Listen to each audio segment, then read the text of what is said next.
Alhamdulillah, semuanya jalan baik, jalan lancar. Alhamdulillah, saya tak ada masalah lah. Lega lah semua sebab daripada awal kita dah settlekan semua dan kita rasa syukurlah berjalan lancar majlis ni. Best.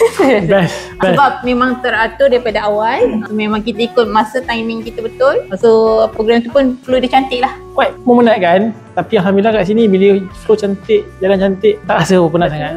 Memang dengan cuaca panas sini kan, Alhamdulillah tak penat. Kalau kita tak betul-betul prepare, dia akan ada tak sempat ambil gambar ke apa kan. Tapi yang ni okey, smooth sangat.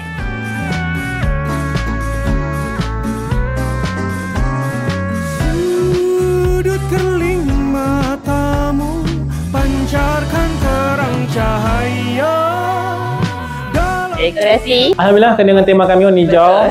Cantik, suasana sejuk, tenang, kemas, dia puas hati. Apa yang kami nak semua ada, macam bilik persalinan, bersih apa semua, meja makan, tandas pun ada, bilik semayang pun ada. Alhamdulillah lengkap. Tetamu yang datang tu kan, enjoy makan tanpa pressure. Tempat space ada daripada maksudnya rasa. Yes, okay. Saya recommended. Sebab apa yang kami lalui daripada A sampai Z disediakan oleh Abang Jamil. Perjalanan jadual dia, perjalanan kru dia apa semua sangat baik. Well recommended. Yang saya, sebab belah saya, kita prepare sendiri. Jadi banyak benda yang saya cakap, momen-momen ada benda tu kita tak dapat. So bila saya tengok flow dekat sini sangat cantik. So saya nampaklah family saya puas hati lah dengan perjalanan ni. Dan mungkin diorang pun memang akan ambil juga kat sini nanti insyaAllah hadir untuk adik saya. 10/10. Wah, dia bagi 10.5 per 10. Oh ya.